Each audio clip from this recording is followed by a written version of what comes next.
Salut, bonjour encore.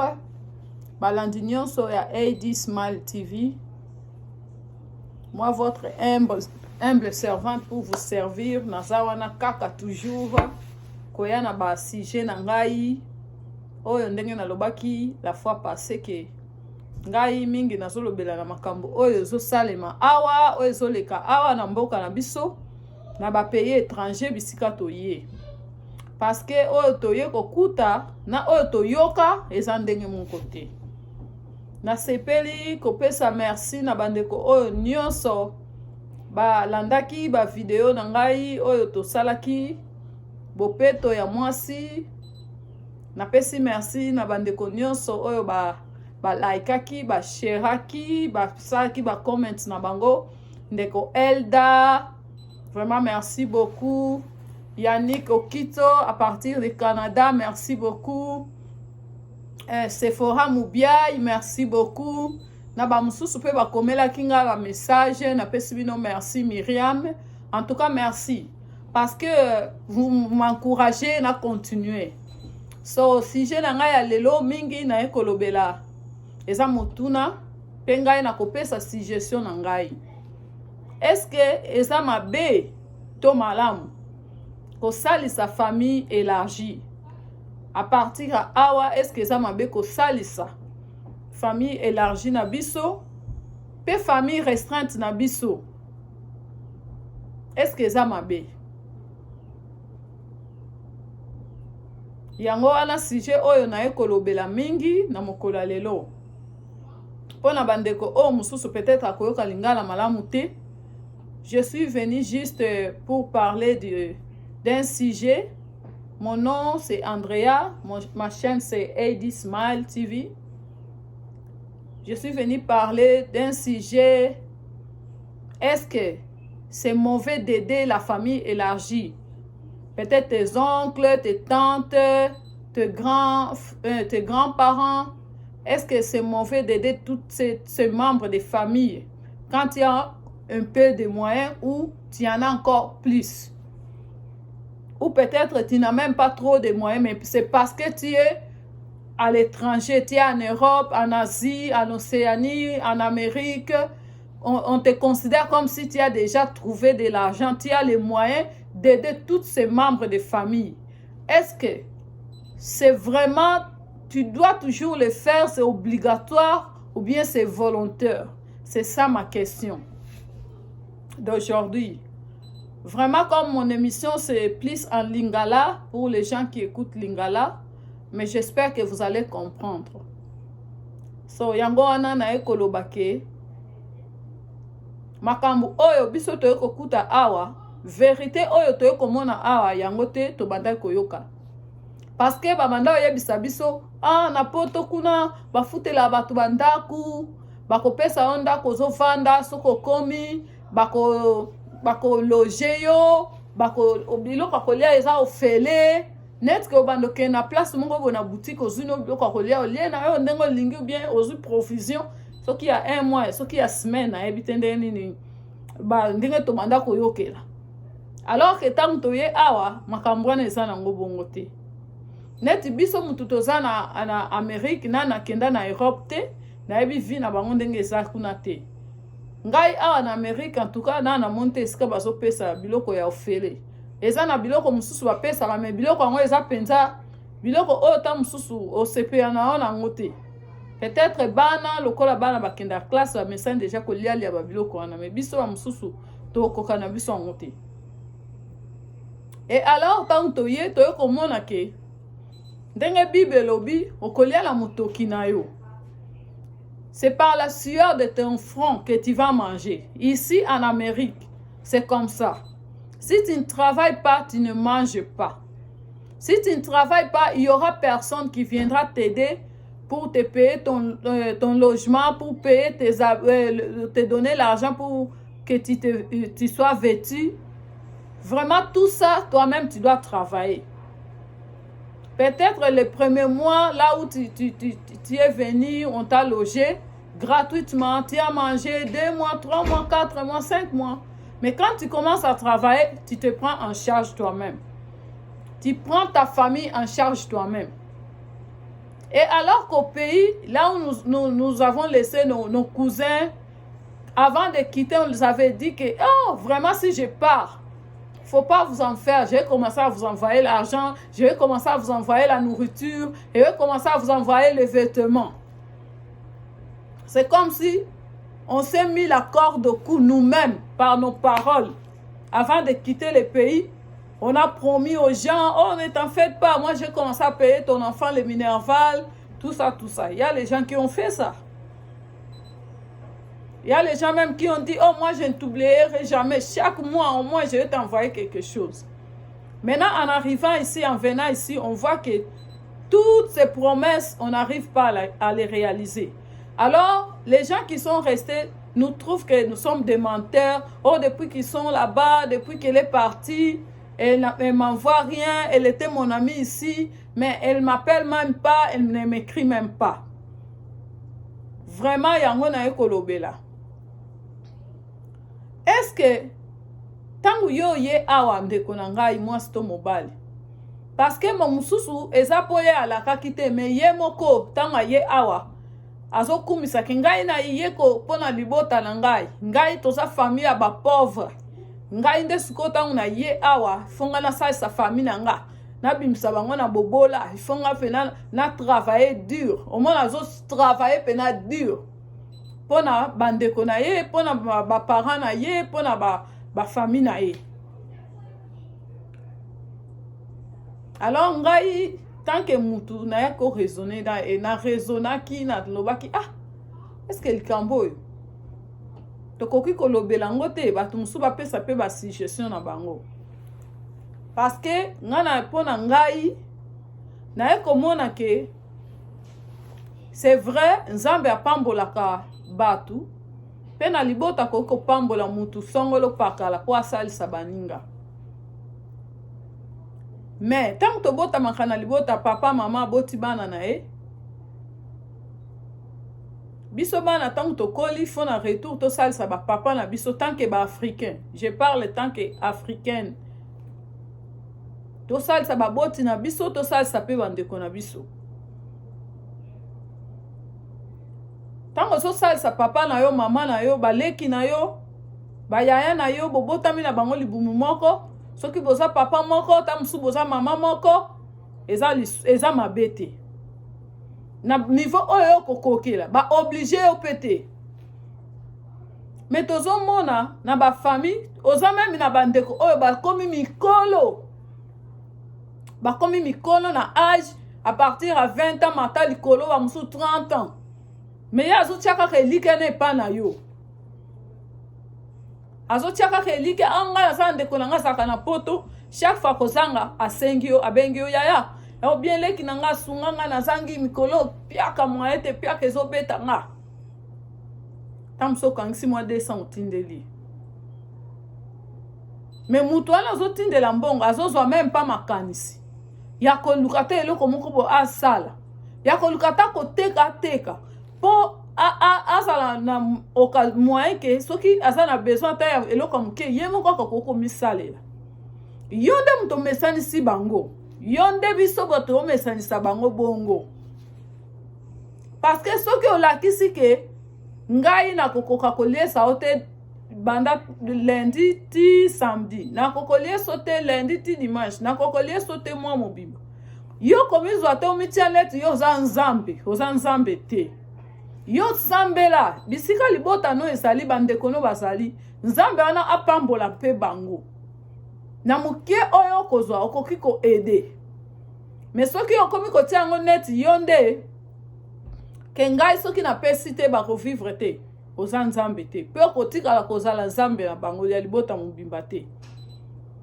Sambela mpo na libota na yo nzambe asunga bango apesa bango parce que yo ntango oza awa na bete ya bino mwa lisolo mokie ndeko moko mobali tosalaka na ye jour mosusu aye mosala abattu vraiment azalaki akolemba na tuni ndeni oza kolemba boye tika bapesi nga kanda moko ya makasi. Papa leki na nga pesi nga kanda na papa na nga so aye kopesa nga kanda.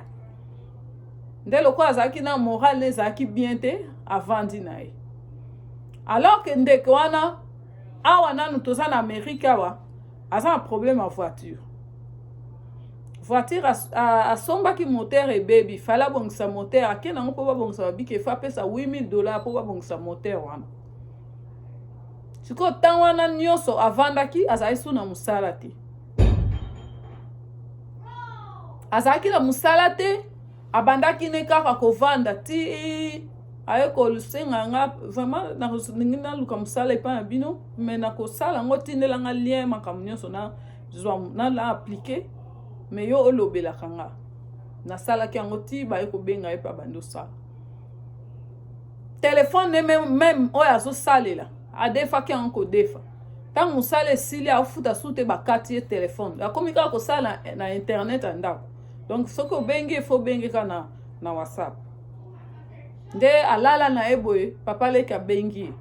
O mwana mbote eske okokosunga nga te na nyonga bato ya 200,000 soko koko tindela nga pona futa nyongo. Ya lobi en tout cas papa leki ndenga ozomona nga bo. Nazata na eloko mon côté ata $10 na minute na ya kotindela yo na kozana ngote. Joka papa leki mwana ndenga pesa ki réponse a sepete asiliki. Ake benga papa ya mwana kuna ndenge bazali kuna na mboka. Abengi papa mwana o mwana na yo akomi impoli. Nga na benge na senga ye asunga nga da 200,000 ya zolo balanga ki aza même pas na $10 ya kotindela nga wana ko manke nga respect ko sa ni. Papa pe avanda te tan eleki ye mwana badako lala po aya musala. Papa pe abandi ko abengi mwana yambe atayo papa. Oh papa mbote boni. Bongo yo papa leki na so senga yo 200,000. Ozo pese réponse que ça même pas na $10 ya kotindela ye. Est-ce que wana vraiment bongo nde basalaka? Mwana lobi papa nazata na eloko te. Ngai makambu o nga moko na omona awa. Naza posa pe na yebisa bino yango te. Po ezotalaka nga moko na mwa mobali na bunda na kaka. Mais naza ba moment moko très difficile o na kokate. Siko papa mwana yebisi kasi lukata 100,000 kaso tindela ye. Alors que yemoko aza même pas donc même ko futa ba ndako po baza ba roommate azo futa mata mususu azo yebisa muninga. Alors que yemoko pe aza na ba problème ko futa ba facture moko asala ka muninga futi après yetango ba futa ye azongisi mbongo wana. Vraiment esala ki passe yebisi papa. Loko leza ke fona pesa na ata 100,000 wana kasi bozwanga ka mobimba donc esala ki pasi na lobi omona ke papa ya mwana yo moko ozoteka mwana na yo yo papa tango bandeko no bako senga mbongo epa mwana na yo lobaka nini yo ozokanisa mwana na awa aza na mbongo ebele ozokanisa ke mwana ngo awa abonga. Il faut toyeba ke misala o tozo sala. Soko zozwa $2,000, otie $2,000 wana. Tam suso futi ba facture nyonso parfois otikalika na $50. Parfois même $10. Totikalaka nango bongo tam su $5 otikali nango. Donc ozo vivre kanet na taux du jour, ozo vivre na taux du jour chaque jour. To chaque mois. Ozo na épargne mon côté. Yango wana bandeko tomi tia banzambe te. Vraiment soko za na bandeko na yo il faut ko expliquer bango ke ngai na oyo na kokoka soko moninga na pesi naza nango soki na pesi te naza nango te. Ko tia na mutu na yo te ke yo nde kaka il faut osalisa famille mobimba. Pona ngai na kosalisa papa na nga mama na nga baleki na nga yambasi to ya mibali. C'est normal. Mais ce qui peut ba koli na koko lukelo ko moko bobo sala bo débrouiller ponga pe nazala poser place nazali ezala teke yaya to leki na nga kuna sunga na boy po même ce ko za na foyer na yo nde ko mwasi to mobile e ko pesa trouble na famille foyer na yo e ko sala pe stable te Po à chaque fois yo bandoza kaka oh mobile azo salisa bandeko na nga te alors que yo moko ozomona mbongo mobile na azozwa o ngai na ya afo na salisa bafamille na nga onga bokomi koswana chaque jour alors que il faut yo investir pour na famille na yo mobile no na bana na yo toza na mboka awa faut ata life insurance na yo po lobi soki problème eza te o ebembe komi bamema ngo na Congo komi bazoluka bacotisation mpo bakunda yo zwa assurance vie ya yo na ya bana na yo mbongo wana ozokangisaka bozwa nyonso wana yango nde kosunga biso ntango tozokola bien ntango tozasu na makasi te toza na bana to ede pe bana wana avenir na bango pe ezala assuré soki otie kaka onga soki na tie famille na nga te boko okomi koswana na mobali na yo okomi koswana vraiment mpona kaka yo tindi mbongo te boso organize soki bokosalisa baparent soki baza na kuna batikala boyeba papa tobongisa oyo mpona bapapa soki les deux familles baparent baza tobongisa mpona bapapa mais eza teke na bato bakoli o te mboka eza pasi na Congo nga eloko nga mpe navanda kuna mais nabanda mpe koluka vie na nga nazodébrouiller navandaki teke navandi na nga boye lokola papa na nga aza awa moke na bayi papa tindela ngambo papa so atindela nga quelque chose ndambu nakotisa yango na biloko na nga na oteka ndambu nakotisi na biloko na nga na oteka pourvu que pain quotidien na ngai nazangaka yango te siko mpona nini baoyo bazangi bandeko na poto baoyo bazangi bandeko na étranger bavivaka ndenge nini tokanisa baoyo bazangi bandeko na étranger ta mosuku koloba bango moto bazala ndeko na bango aza na poto bongo bazala na pasi sikoyo baoyo bazangi bavivaka ndenge nini batiaka elike epai ya nani soki tozokende kaka na lire oyo ozomona déjà 2023 2024 age mpe ezokende bane mpe ezopusana oplanifie ata eloko moko te na baplace oyo mpe toza mpo osala commerce ya monene il faut odefa mbongo ebele na lone business mpenza okokozala na 2000 na 3000 na 4000 ofongolisango boutique te ofongolisango eloko moko te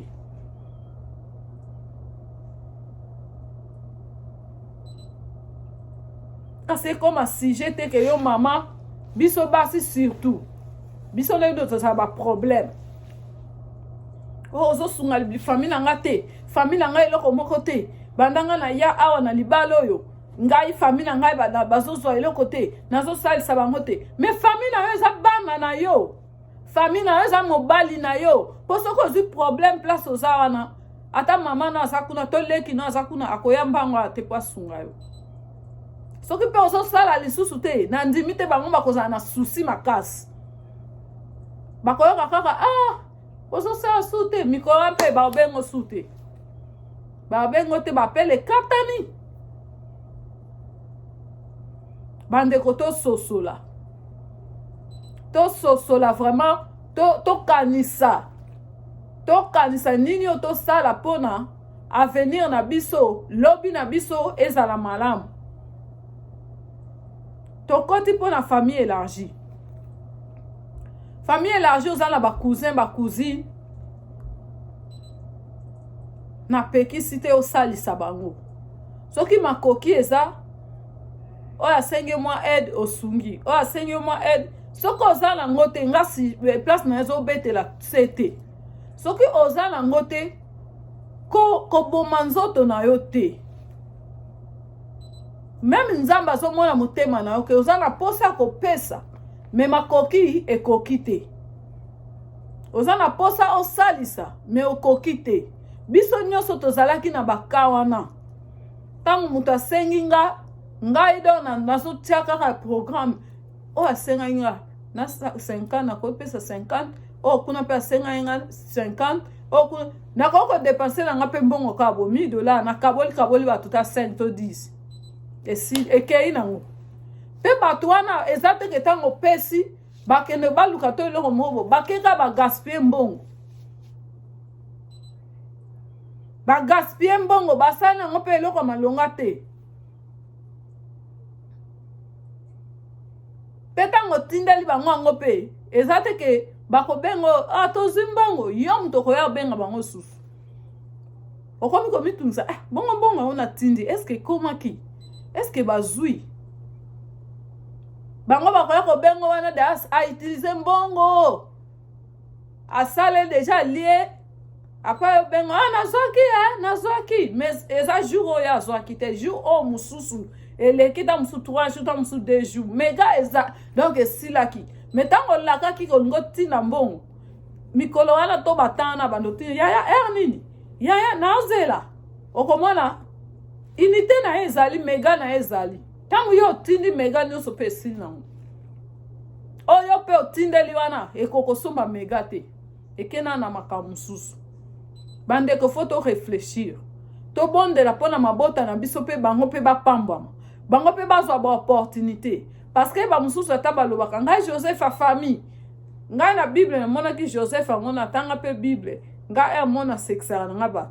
Joseph ngo pe na famille wana na mona ki na ngate place ezaki lokola ke il faut ça sabatu nyos bandeko ne mutu ba yakina ba parents na ye.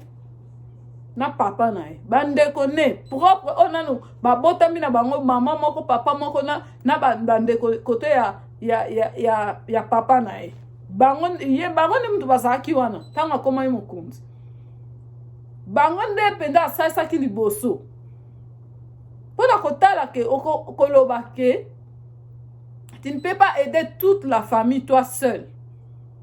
Tu ne peux pas aider tout le monde dans la famille comme si c'est toi seul qui dois les aider. Tu peux les aider quand il y a l'occasion ou bien quand il y a la possibilité. Quand tu n'en as pas, il ne faut pas te battre pour ça. Il ne faut pas te tuer toi-même. On voit les gens ici faire les overtime parce qu'on lui a demandé l'argent. Donc, lui, pour lui, c'est comme s'il veut prouver que moi, je suis ici. On doit savoir que je ne peux pas manquer. Alors que quand il travaille là, il se plaint. Il a mal au corps, il a mal partout, il n'a pas bien dormi. Mais il travaille seulement pour avoir un $200 de plus ou un $300 de plus pour envoyer aux gens. C'est vrai, c'est un sacrifice, tu peux le faire si c'est urgent.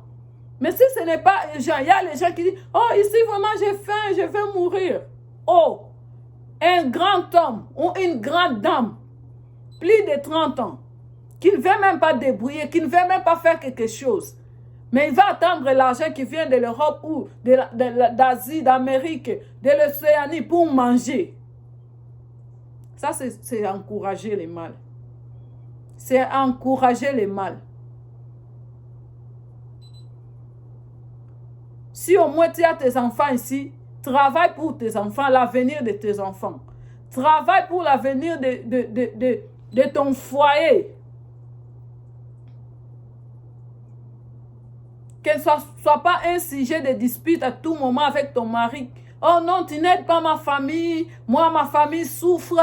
Nous, on a la famille pauvre. Donc, c'est toi qui es devenu riche. C'est toi maintenant qui dois aider toute la famille. Aide ta mère, tes soeurs, tes frères. Si tu as la possibilité, ce n'est pas obligé. Mais ton papa, ta mère, s'ils sont vivants, vraiment, il faut les aider. Parce que grâce à eux, que tu es devenu ce que tu es. Et à l'aide de Dieu, Dieu a voulu que tu sois né dans cette famille. Pour aider peut-être, les aider à monter. Leur donner des conseils que quand je te donne les $200, quand je t'envoie les $300, en tout cas, ma soeur, ici la vie est difficile. Prends un 200 ou un 150, débrouille-toi. Si tu manges 50, prends les 200, mais cherche un petit commerce. Nous tous, nous sommes venus de l'Afrique, on connaît que tu peux vendre tout avec un petit rien ou bien avec beaucoup. Tu peux acheter et revendre. Tu peux vivre, tu peux survivre comme ça, c'est la vie. Tant que nous ici, on travaille, mais si on part au travail et qu'on nous chasse, on te dit qu'aujourd'hui ton travail est fini, c'est fini. Peut-être tu vas faire 1 mois à la maison et personne ne va t'envoyer quelque chose. Et personne ne va t'envoyer même un petit Fumba ou un petit Chikwang qui vient de l'Afrique. Et pourquoi elles ne nous envoient pas? Parce que là-bas, parfois, c'est free. On a des tantes, on a des cousins qui font aussi des champs, qui ont des champs. Pourquoi elles ne nous envoient pas? C'est obligé que c'est nous qui doivent toujours envoyer. Ce n'est pas obligé. Tu n'es pas obligé. Si tu as laissé ton enfant là-bas, aide ton enfant, aide ta famille, aide ton père, ta mère, tes soeurs. J'insiste bien, même les sœurs là, qui sont petites. Mais celles qui sont déjà grandes, qui sont grandes, qui ont grandi, vraiment, il faut leur dire que, ah, mes sœurs, je vous aime bien. Si on s'appelle et qu'on est en bonne santé, Dieu merci. Mais chacun de nous, là où il se trouve, elle doit se débrouiller. Il doit se débrouiller. Il ne faut pas compter sur quelqu'un parce que c'est comme si tu comptais sur quelqu'un, mais tu ne connais même pas sa poche. Tu ne connais même pas combien il a, tu ne connais même pas ses dépenses, tu ne connais même pas. Peut-être que lui aussi a besoin qu'on lui donne. Qu'on lui donne, qu'on lui ajoute quelque chose. Mais toi, tu te fais comme si tu étais un Dieu pour eux. Tu n'es pas Dieu. Change ta façon. Please. Si je vous choque, en tout cas, je vous demande pardon. Parce que c'est juste un petit conseil, un conseil pour nous tous, pour que ça nous aide. Nous aussi, on était comme ça. On nous paye vendredi. Quand on t'appelle même mercredi, oh, est-ce que tu peux m'en chercher quelque chose? Vendredi, on me paye. Peut-être j'ai 400, j'envoie 200 ou 100, je reste avec 300. Et ce n'est pas la même personne, peut-être une personne qui va me demander, peut-être 2. J'ai aussi des amis. J'ai aussi des connaissances.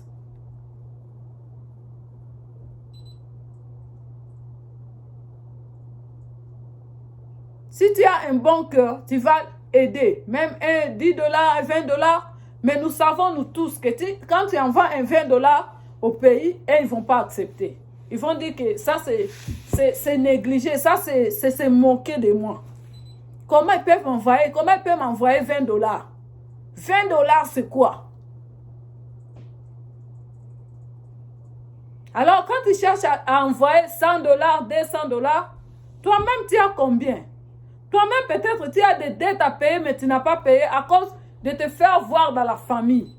Tu veux te faire voir que c'est toi qui as l'argent, ou bien c'est toi qui es aux États-Unis, c'est toi qui es en Europe, donc c'est toi qui travailles pour la famille, c'est toi.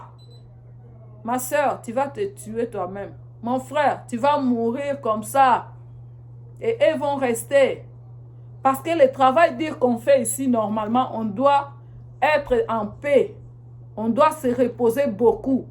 On ne doit pas se stresser toute seule. À cause des problèmes de famille, tu es stressé. Oh, on m'a fait demander ceci. Maintenant, qu'est-ce que je vais faire? Oh, vraiment, je dois construire au pays.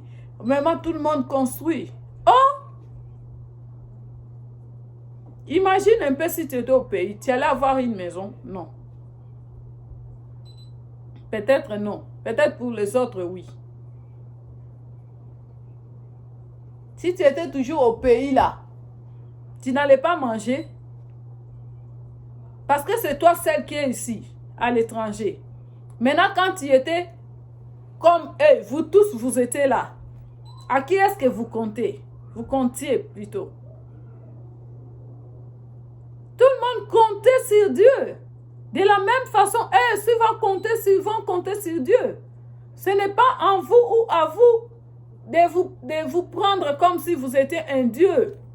Ou comme si c'est vous qui allez finir tous les problèmes, les difficultés de la famille. Il faut leur dire qu'ici, ce n'est pas le ciel, on est sur terre.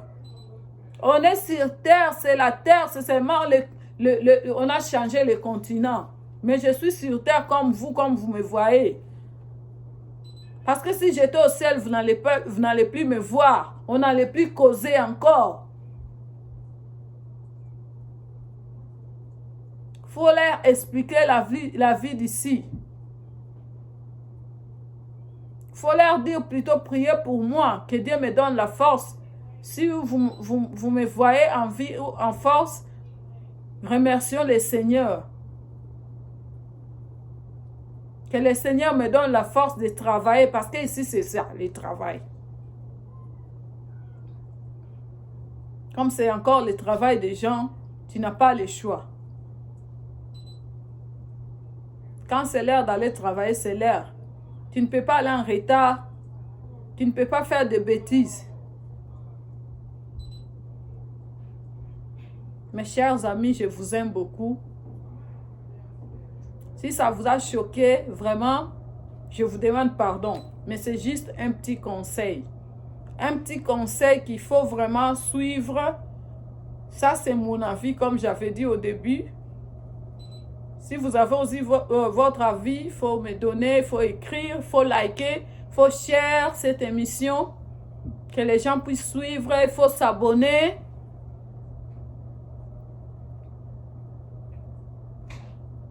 Donc, c'est de ça que je suis venue pour aujourd'hui, pour partager avec vous. Notre émission est presque à la fin. Je vous remercie, vous tous, qui allez les suivre après ou qui vont suivre avant. Que Dieu vous garde, que Dieu vous bénisse. Comme j'ai toujours dit, believe, trust in yourself. Trust in yourself. Que Dieu peut faire des miracles. Dieu peut faire des miracles aussi pour que ta famille puisse avoir une grande bénédiction. Et ça ne sera pas à ta tête, comme si ça pesait sur ta tête, que si moi je ne fais pas, qui va faire, qui va faire, qui va faire. Non, que Dieu suscite d'autres personnes pour aider la famille. Que Dieu suscite d'autres personnes, tes frères, tes sœurs, qui leur bénissent aussi. On a vu les parents riches. Les parents riches qui ont béni leurs enfants et puis les enfants ne sont pas dans la difficulté. Ça peut aussi se faire comme ça. Que Dieu bénisse ton papa, ta mère. Si ton père aussi a beaucoup d'argent, c'est bien pour toi aussi. Tu ne vas pas trop t'inquiéter. C'est comme ça. Mais si tout le monde manque, c'est ça le souci. Mais il ne faut pas te tuer, please. Il ne faut pas te tuer avec overtime. Samedi, c'est pour se reposer. Toi, tu es parti travailler. Dimanche, c'est pour se reposer. Toi, tu es parti travailler. Et puis, quand tu travailles là même, tu travailles, c'est ton corps seulement qui souffre. C'est pas que tu te suffis, tes besoins suffisent quand tu travailles que tu as tout. Non. Comme la Bible dit, en vain, levez-vous tard, couchez-vous tôt et mangez le pain de douleur. Mangeant le pain de douleur. Ça, c'est le pain de douleur seulement. Parce que même quand on vous demande l'argent, là, ah, tu avais travaillé toute la semaine, est-ce que je peux avoir?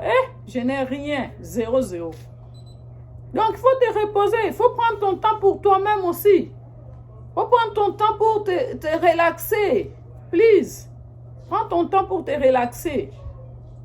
Tu n'es pas obligé de faire les overtime pour seulement parce que les gens m'ont demandé, parce que je dois envoyer au pays. Vraiment, je vous en supplie. Merci beaucoup. Je vous aime bien. C'est la fin de notre émission pour aujourd'hui. Suivez toujours AD Smile TV. Vous ne serez pas déçus. De bonnes émissions, de bons conseils, des musiques, des humours. Vraiment, vous allez être en bon état et en bonne forme. Merci. À la prochaine.